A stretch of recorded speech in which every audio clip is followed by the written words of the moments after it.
Hello and welcome to Faultlines. I'm your host Shahzad Raza. What is going to be the economic and strategic implications of Iran-Israel conflict for the region, for the world? This is the main topic we are going to discuss in this program, as President Donald Trump has promised that he is going to mediate between Israel and Iran, and he's very hopeful, rather he was very categorical that he would broker some sort of a deal or agreement between the two warring countries. That is to be seen. But the situation in the Middle East is really tense. Both Israel and Iran, they are exchanging fires.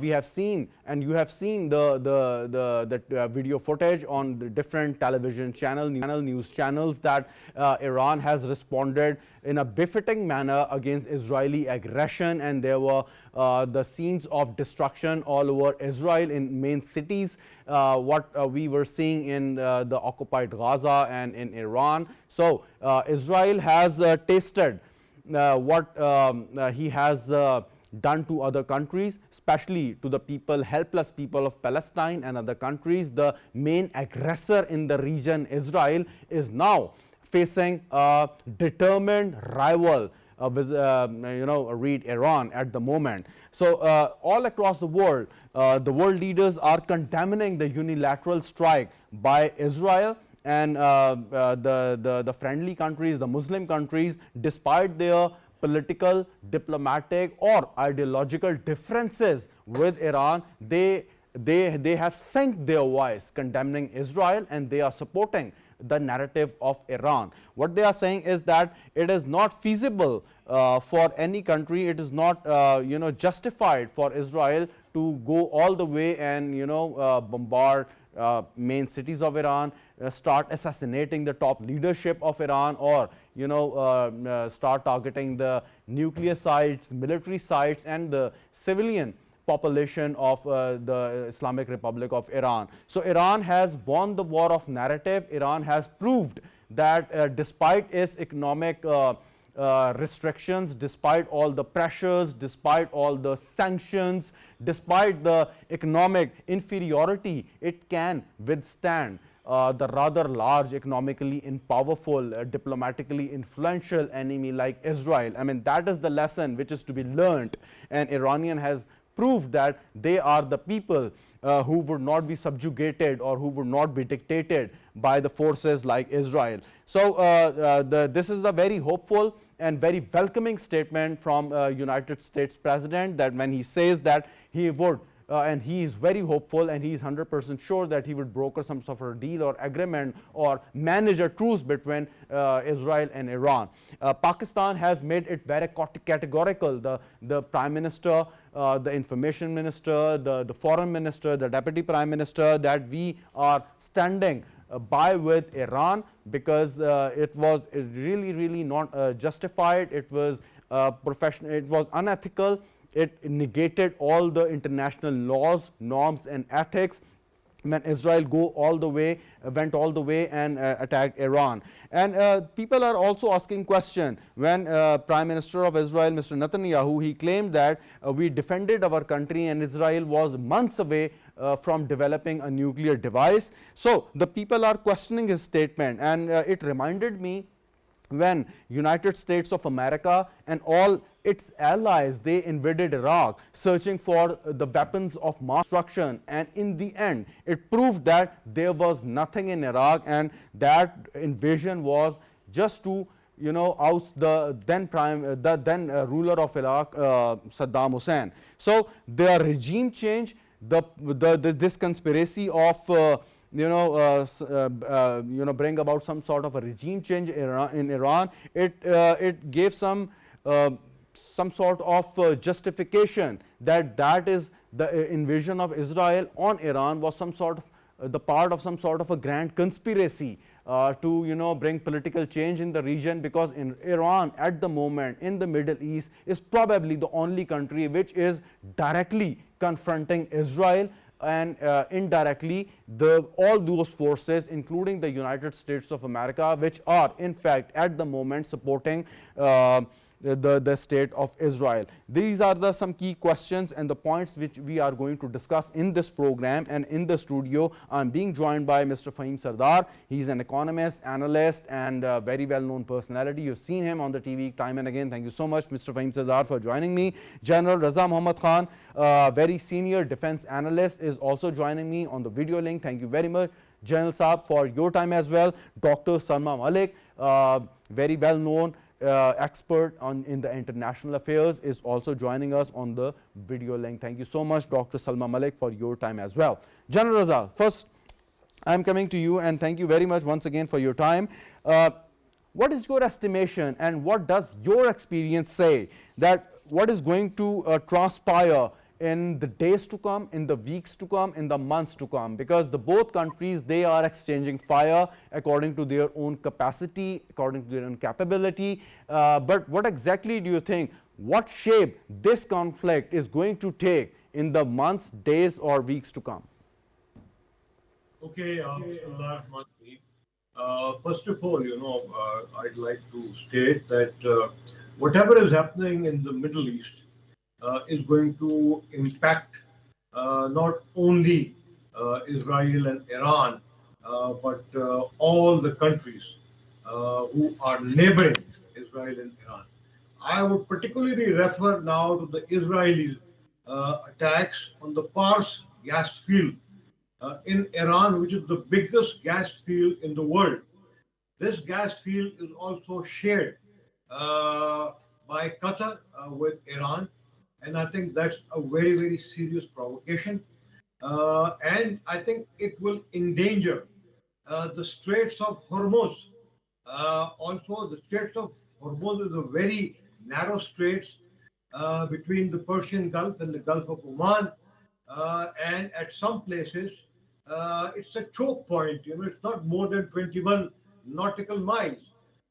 And I think if the war spreads to the sea, and if the shipping lanes are blocked and there are only 6 shipping lanes there, that can be a serious problem for the whole world and not only the Middle East, because I think 2/3 of the oil of the world passes through those lanes.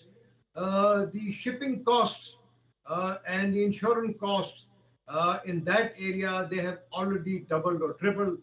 The prices of oil have already risen from 8 to 12%, and the entire UAE, Oman, and other countries in the Gulf are dependent on open trade in the Straits of Hormuz, without which I think they will be in dire straits themselves. So I think when you talked about President Trump trying, to mediate between the two countries, that may be one of the reasons to make sure that the U.S. Jalal interests. Sahib, if you allow me to ask a question, there is a catch, because now United States of America, for some time, it's really relying on the oil supply from those Gulf countries, United Kingdom of Saudi Arabia, United Arab Emirates, Oman, because now they are exploring and extracting their own reserves which they have. So their reliance upon those Gulf countries is not as much as it was in the past. So choking or blocking the Strait of Hormuz could be a problematic for the country like the Pakistan, India, and other big countries, but not for the United States of America. So you think that President Donald Trump would be really, really worried, or he would definitely play a decisive role sooner than later in case Iran go for choking the important Strait of Hormuz? Well, it's not only the oil. I think there are many commodities which are actually, imported to the UAE, to Qatar, to Oman, and many countries in that area. Don't forget, the United States have bases there, and I think they would like to protect their bases in those areas.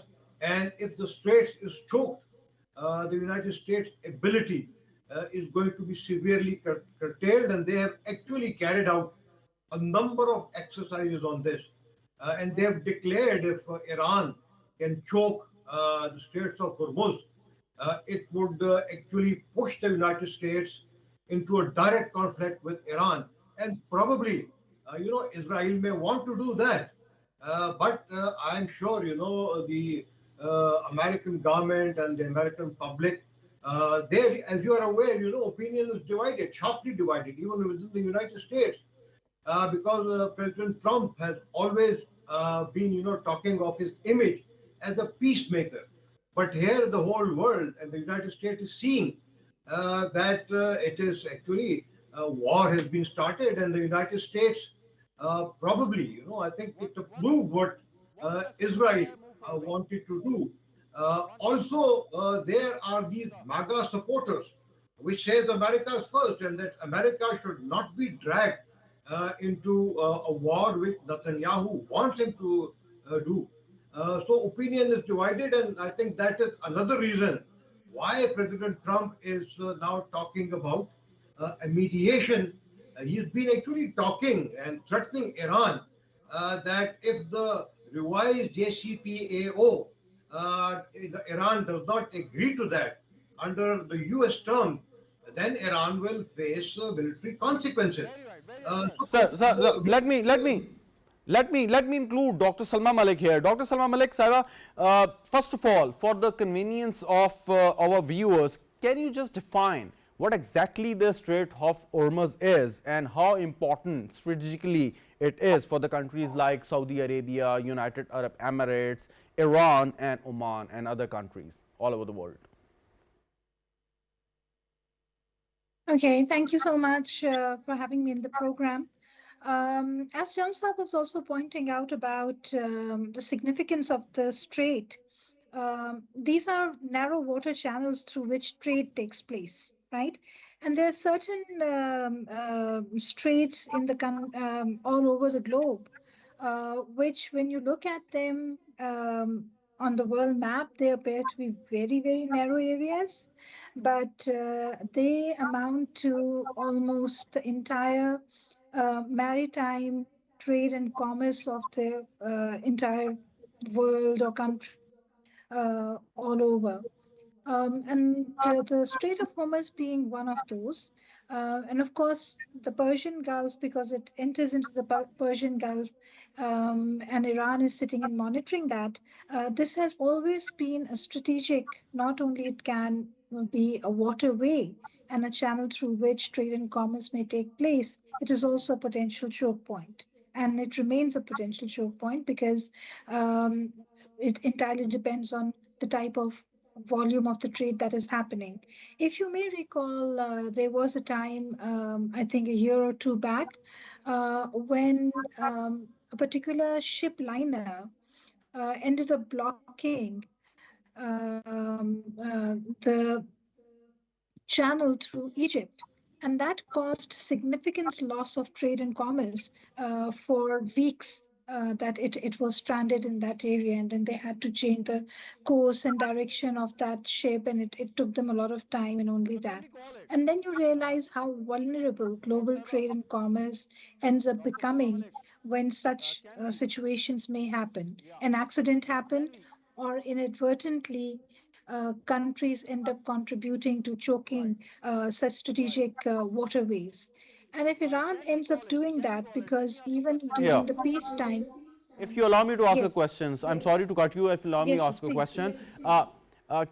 can we call it one of the important cards Iran is keeping close to his chest, if not a trump card, choking the Strait of Hormuz? And if Iran does that in the days to come, and it has already been stated by Iranian officials, so would that be a game changer? Would that force the international power to exert immense pressure on Israel not to go any further or further escalate the situation?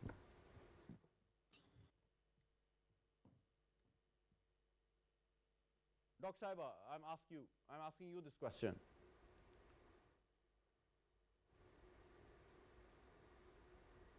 I think we lost communication with Dr. Salma Malik. Fahim Sardar Saab, what would happen if the Strait of Hormuz is choked by Iran? it's a lot will happen. And if you look at the geography, as my distinguished colleagues were discussing, it's dominated by Iran, and there's a turn in the strait, so there's a double slowing down of the ships. So that gives the country that has the geographical presence more strength. So the Strait of Hormuz basically covers 20%, 22% of the world's oil. So that's around about 21 million barrels per day. Okay. Iran produces 3.4 million barrels per day, nearby.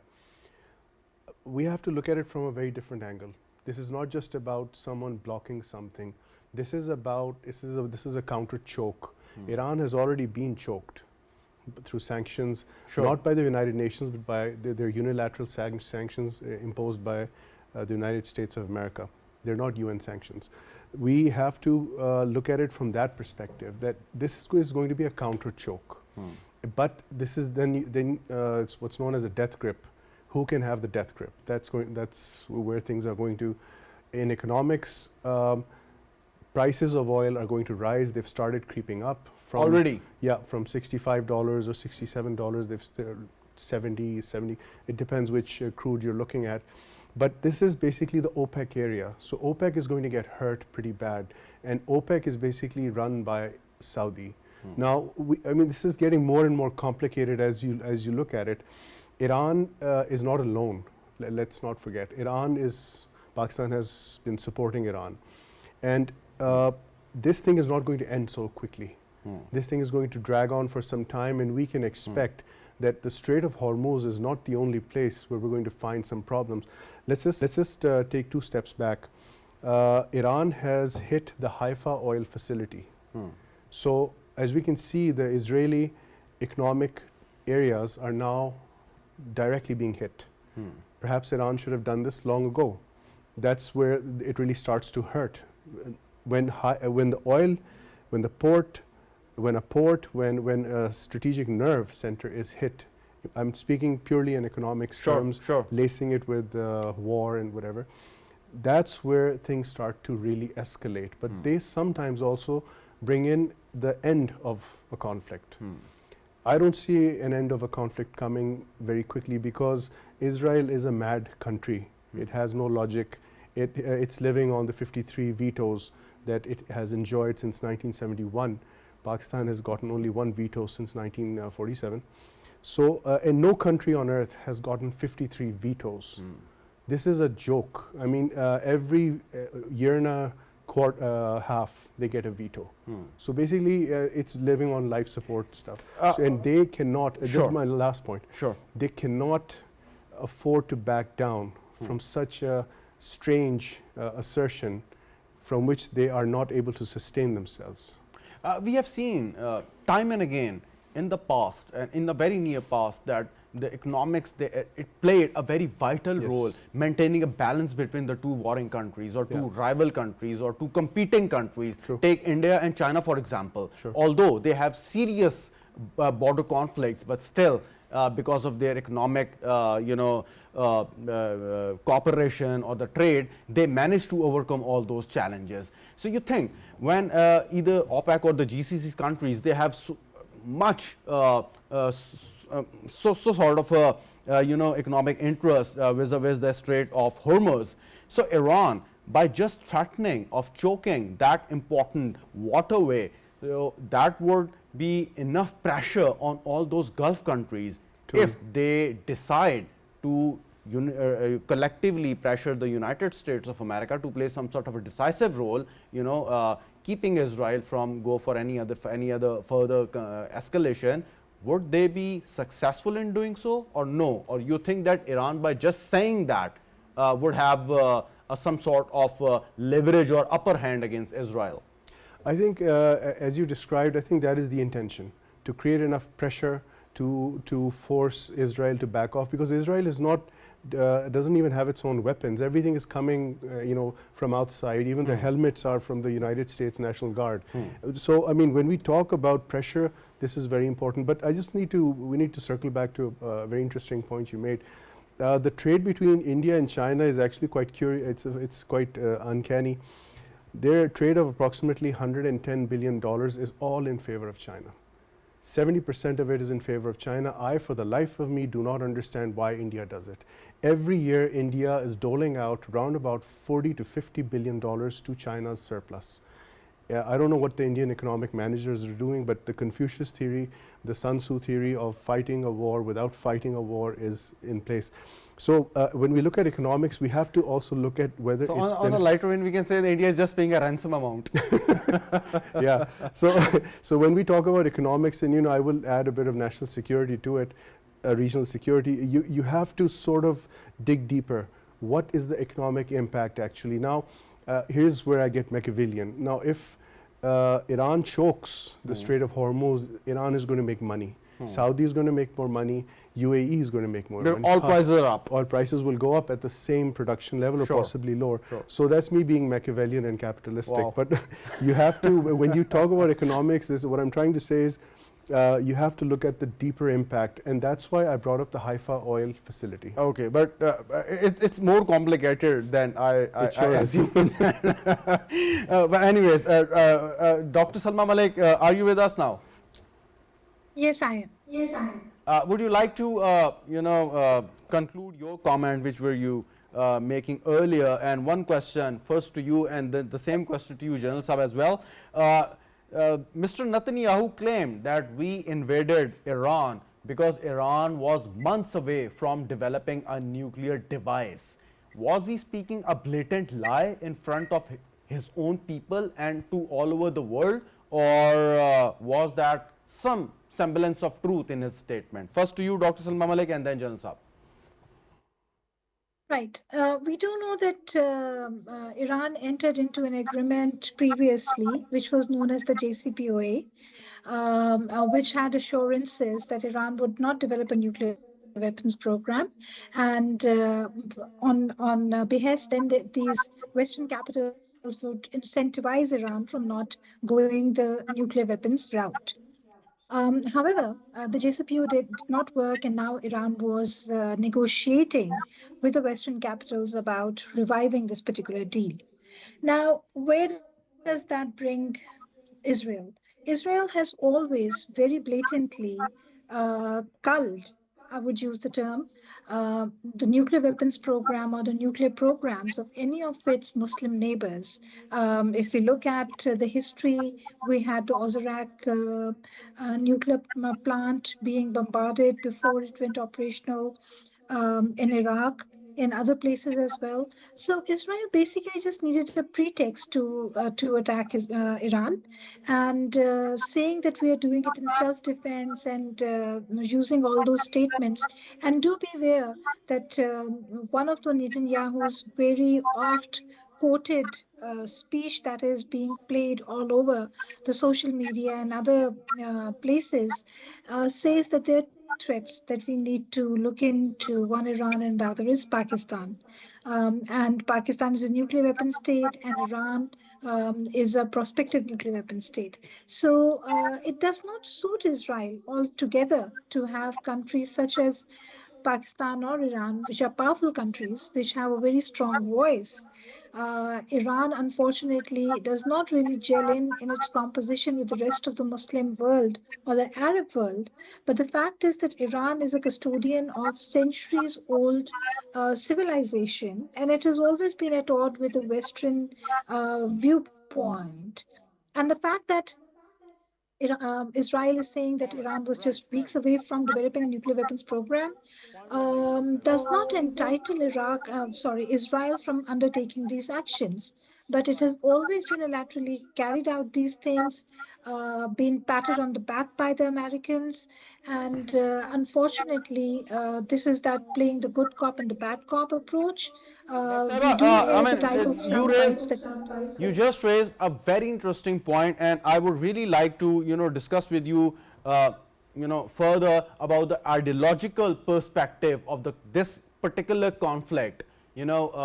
The so-called kingdom of heaven, Jerusalem, and the centuries-old civilization of Iran, and the conflict between the Jews and the Muslims and the Christians. I would really like you to dilate upon this subject as well. But first, General Saab, the same question. which I asked to Dr. Salma Malik. Would you like to answer this, or should I ask another question? Okay, I think during your intro, you made a mention of what were the political-military objective of Israel. I'd just like to very briefly say a few words about them. I think their stated objective is to denuclearize Iran. This is actually a joint kind of an objective by the United States and Israel. And so this is one of their objectives. And I think the way it is doing it is totally unacceptable and undoable, because whatever it has done in the past and what it is doing now, I think it has not succeeded.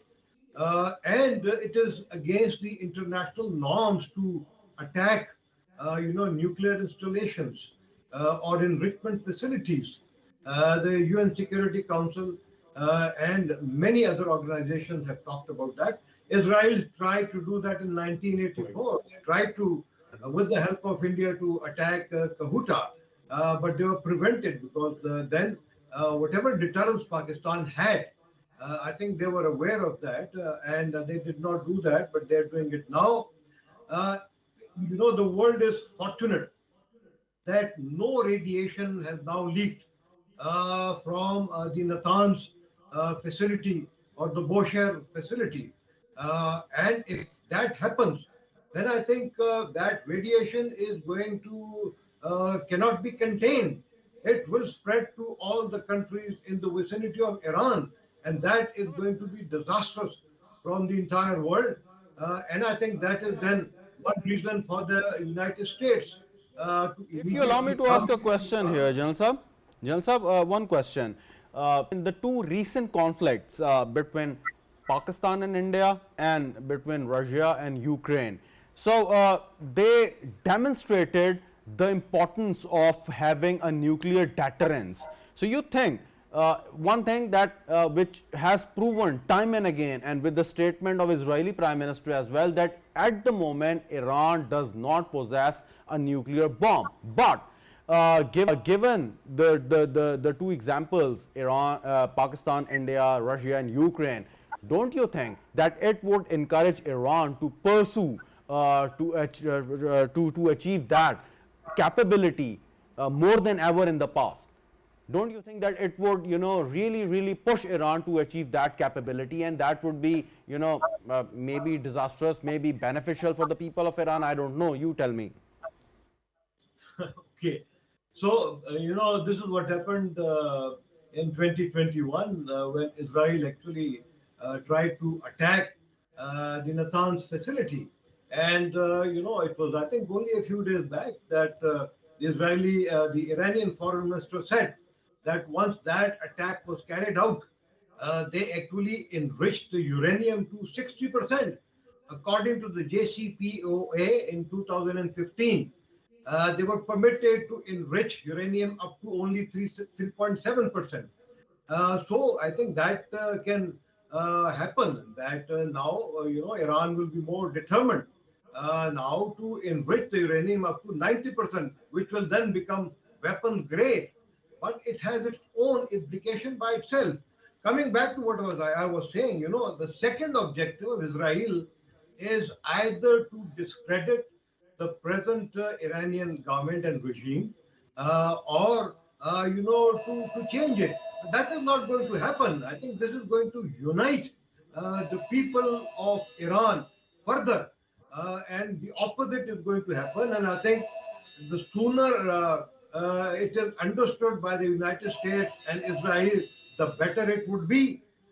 Again, I would like to add to this the role of India. I think it is now rampant on social media that Iran has captured, I think a few dozens of Indians who were spying, who were living in Iran, but they were spying for Israel.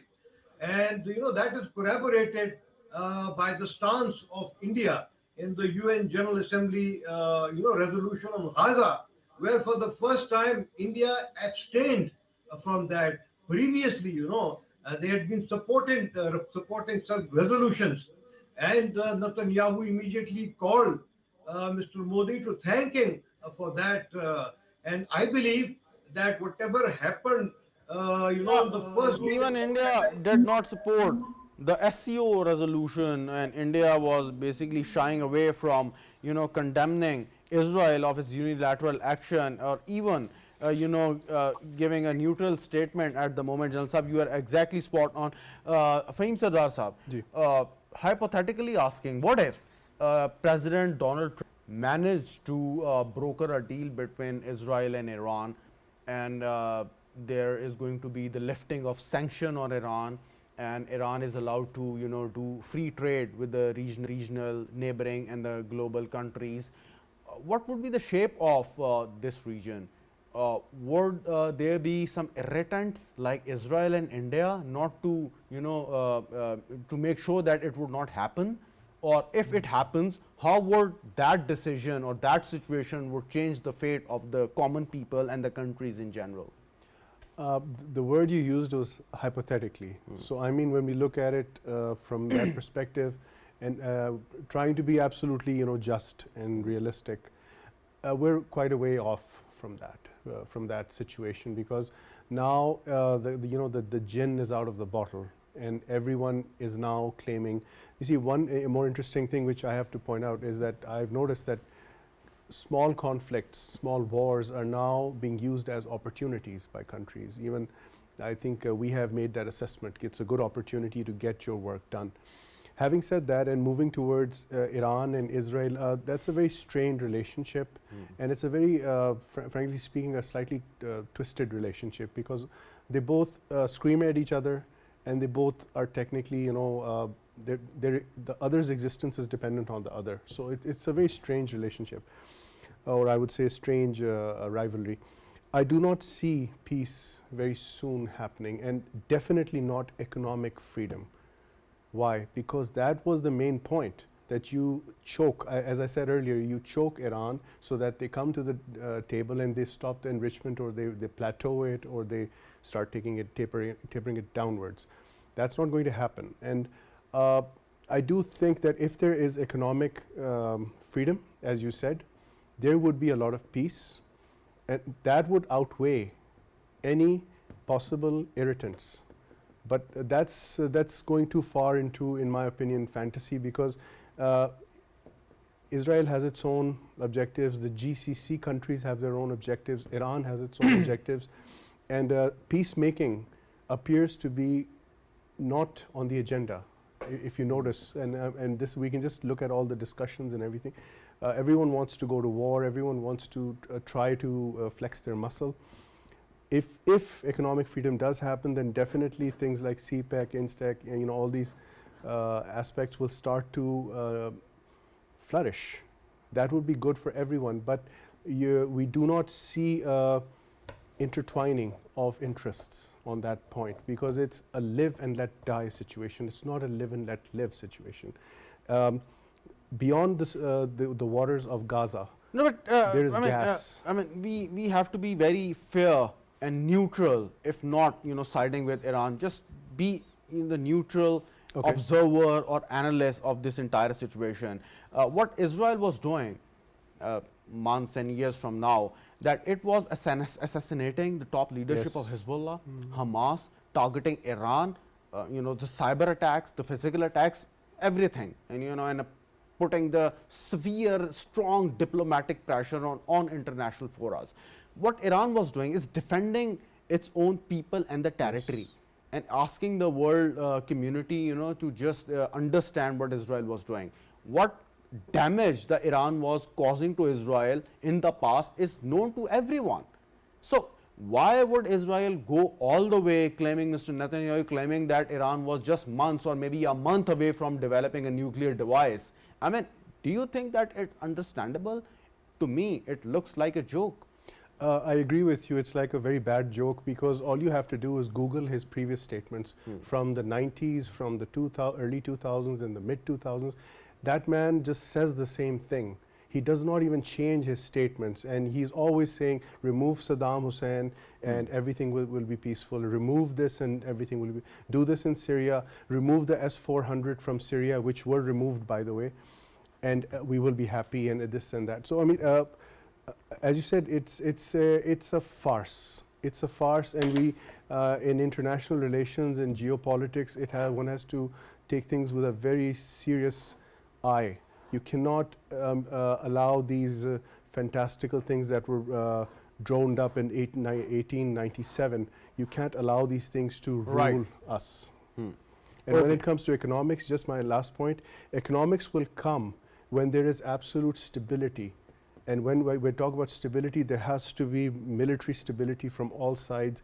All have to be either armed or all have to be disarmed. All have to be armed or all have to be disarmed. Very interesting point. Dr. Salma Malik Sahiba, taking cue from Sardar, his last point, that would situation be any different if Iran had a nuclear device?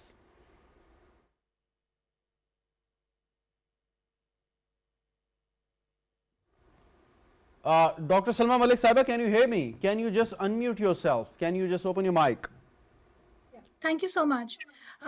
Well, actually, you see, this is actually a very interesting thing to say if Iran had the nuclear weapon, because for Pakistan, the nuclear weapon has been the best deterrent that has kept Pakistan steady, and we have developed a very comprehensive profile around it.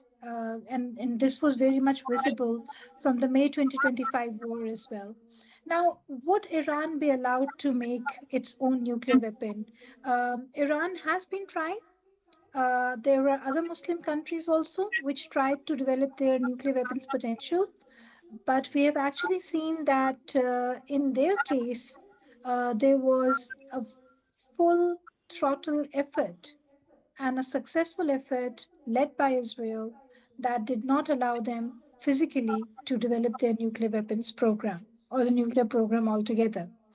And especially with Iran, I don't think that it would have been allowed to develop a nuclear weapons program. However, this particular episode that has happened as of the last 72 hours, this is certainly going to push Iran into no longer entering into any dialogue or multilateral arrangements such as the JCPOA, and now they're going to actually try and develop their own nuclear weapons program.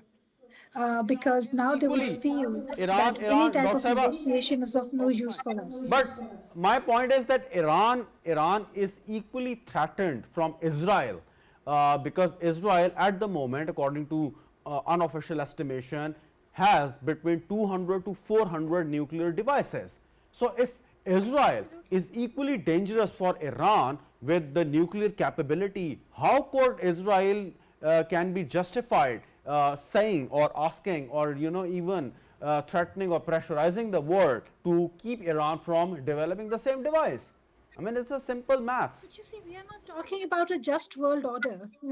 What you are talking about is a just world order in which you look at one is equal to one and a mirror imaging.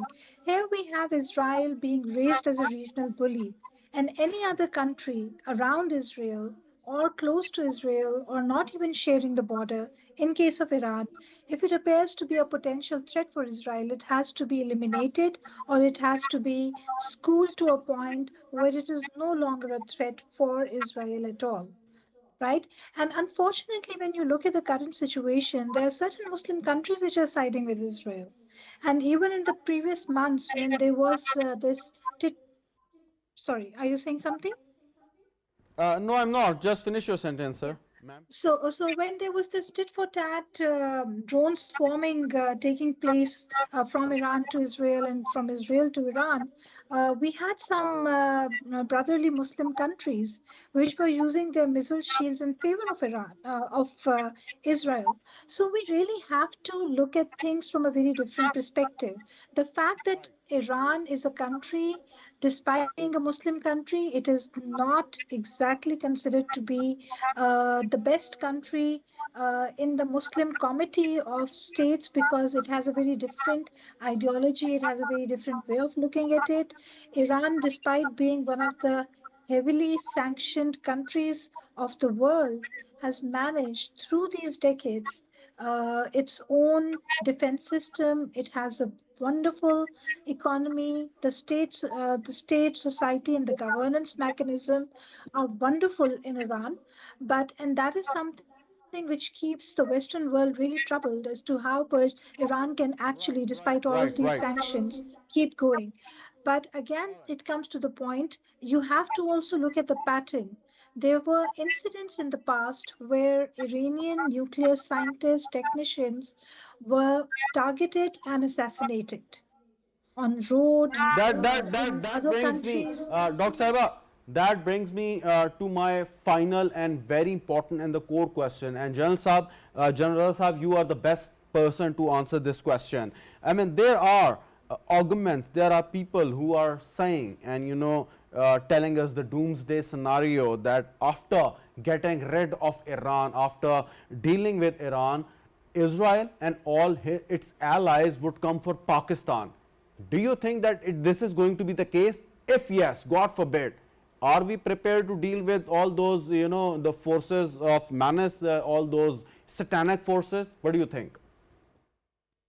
I think there's a very short answer to that is that Israel would not dare to do that because it is going to miserably fail. And they know it, and the whole world knows it. Very quickly, I'd like to make two or three points. And I was there related, to the overall objective of Netanyahu.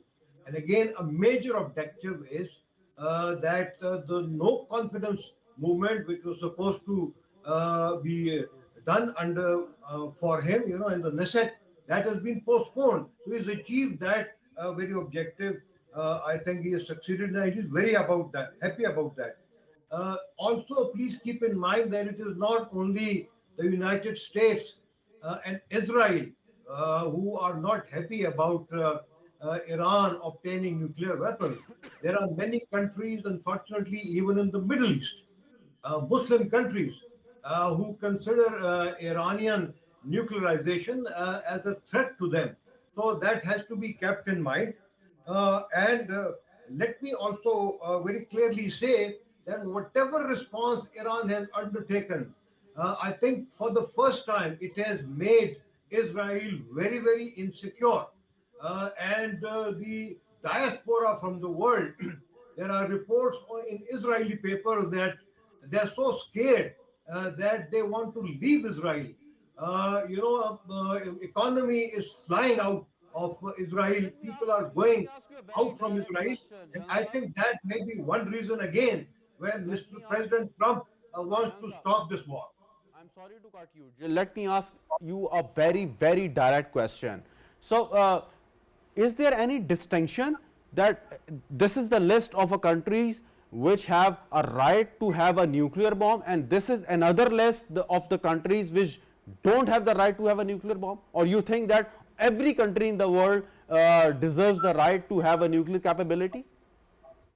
I think when it comes to defending your sovereignty and territorial integrity, either all countries are, authorized or they are entitled, to prepare themselves by all means, including nuclear. And the opposite is there should be total denuclearization. This is what the policy of the government of Pakistan is, and I think this is known to everyone.